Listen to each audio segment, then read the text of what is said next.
عرض کر رہا تھا یہ جو اتنا یقین آیا اور اتنا یقین یہ جھوٹی موٹیویشن پہ ممکن ہے نہیں. جیسے اب امریکہ کا یار ان کے مولویوں نے جنت کی لالچ میں الو بنایا ہے, تو جن مولویوں نے الو بنایا ہے نا وہ مولوی سب سے زیادہ کٹ رہے ہیں میدان جنگ میں جا کے, ٹھیک ہے نا, وہ سب سے زیادہ قربانیاں دے رہے ہیں.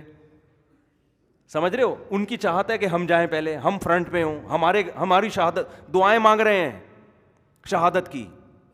تو بھائی یہ ایسے ممکن نہیں ہے کہ اتنی بڑی قوم کو, اور آج سے نہیں.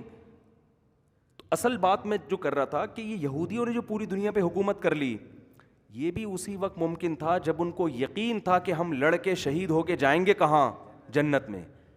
اس جذبے کے بغیر اتنی بڑی بڑی طاقتور قوموں سے لڑ کے ان سے حکومت چھیننا ممکن تھا ہی نہیں. ورنہ آپ کیا سمجھتے ہو, کسی کی زمین پہ آپ قبضہ کرنے کی کوشش کرو وہ دے دے گا آرام سے. تو جب یہودیوں کا مذہب ٹھیک تھا, وہ دنیا میں غالب آئے, پھر عیسیٰ ابن مریم کے معجزے عیسائیوں نے دیکھے. وہ بہت تھوڑے تھے عیسائی اس وقت دنیا میں.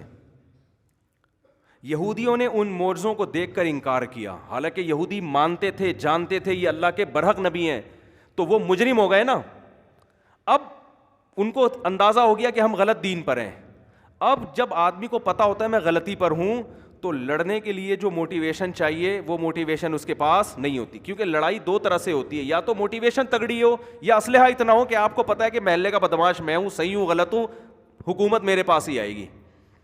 ارے ایک آدمی کے پاس بم ہے یا کلاشن کوف ہے, وہ صحیح ہے غلط ہے, وہ چور ہے, وہ آپ سے پیسے لے لے گا, بولے گا بھائی تو صحیح ہے غلط ہے, میں جہنم میں جاؤں جہنم میں جاؤں, پاور کس کے پاس ہے, میرے پاس ہے. تو آپ یا تو پاور کی بیس پہ لڑو گے, یا کس بیس پہ لڑو گے کہ آپ کو پتا ہے میں کمزور ہوں لیکن میرے ساتھ خدا ہے, اور میں شکست بھی کھا گیا تو مجھ سے اللہ خوش ہوگا.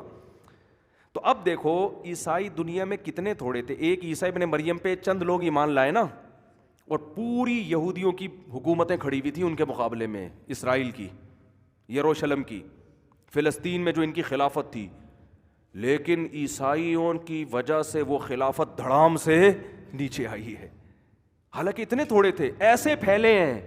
کیوں؟ اس لیے کہ اس موٹیویشن کے لیے عیسیٰ ابن مریم کے اتنے معجزے دیکھ رہے ہیں کہ حضرت بھائی بیٹھ جاؤ نیچے, کہہ رہے ہیں قم باذن اللہ, اللہ کے حکم سے مردے کو کہہ رہے ہیں کھڑا ہو جا, مردہ کھڑا ہو گیا. تو یہ ایسی اللہ جب مذہب کو پھیلانا چاہتے ہیں نا تو ایسے معجزے دکھاتے ہیں تاکہ ایک دفعہ یہ اسٹیبل ہو جائے. تو ابتدا میں اسٹیبل کرنے کے لیے, ان کو پاور دینے کے لیے, موٹیویشن کے لیے معجزے دکھائے کہ جو شخص پیدائشی نابین ہے ان کی آنکھوں پہ ہاتھ رکھا جا رہا ہے اور وہ آنکھیں ان کی بحال ہو رہی ہیں, بینائی لوٹ رہی. اور پھر ان کی سیرت کو ایسا بنایا جاتا ہے کہ لوگ دیکھتے ہیں کہ یار یہ شعبدے باز ہو نہیں سکتے, کیونکہ شعبدے بازوں کی سیرت ایسی ہوتی نہیں ہے. لڑائی کے میدانوں میں یہ خود سب سے آگے ہوتے ہیں. جیسے حدیث میں آتا ہے رسول اللہ صلی اللہ علیہ وسلم گھمسان کی جنگ میں صحابہ کہتے ہیں جب لوگوں کے قدم اکھڑتے تھے تو نبی صلی اللہ علیہ وسلم کے پیچھے چھپ جایا کرتے تھے. اگر کوئی دنیا کی لالچ میں یہ کر رہا ہوتا ہے نا تو وہ قربانی کے لیے کبھی بھی اپنے آپ کو آگے نہیں رکھتا.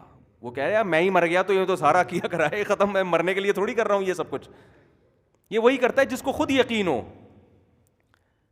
تبھی نبی صلی اللہ علیہ وسلم نے فرمایا لوددت ان اقتل فی سبیل اللہ ثم احیا ثم اقتل ثم احیا ثم اقتل ثم احیا ثم اقتل. میری یہ خواہش ہے کہ میں اللہ کے راہ میں قتل کیا جاؤں, پھر زندہ کر کے قتل کیا جاؤں, پھر زندہ کر کے قتل کیا جاؤں, پھر زندہ کر کے پھر قتل کیا جاؤں. پھر آپ صلی اللہ علیہ وسلم نے اپنے پہرے بھی ہٹا دیے. قرآن میں آیا نا کہ واللہ یعصمک من الناس, اے نبی آپ جو تبلیغ آپ کے ذمے ہے آپ بھرپور طریقے سے یہ فریضہ ادا کریں, لوگوں سے نہ ڈریں, اللہ آپ کو لوگوں سے بچا لے گا. جب یہ آیت نازل ہوئی تو آپ نے اپنے باڈی گارڈ ہٹا دی. علماء نے لکھا ہے یہ خود بھی نبی صلی اللہ علیہ وسلم کا ایک معجزہ ہے, کیونکہ آپ پہ جو کلام نازل ہو رہا ہے نا اگر اس کا آپ کو خود یقین نہ ہوتا تو آپ ہٹاتے اپنے گارڈ ہیں بھائی, آپ تھوڑی ہٹاتے اپنے گارڈ. تو جھوٹا آدمی جو, جیسے وہ ایک مشہور قصہ ہے نا, ایک جھوٹا پیر تھا, اس نے کہا کہ یہ دریا جو بسم اللہ کر کے پار کرے گا وہ پار ہو جائے گا.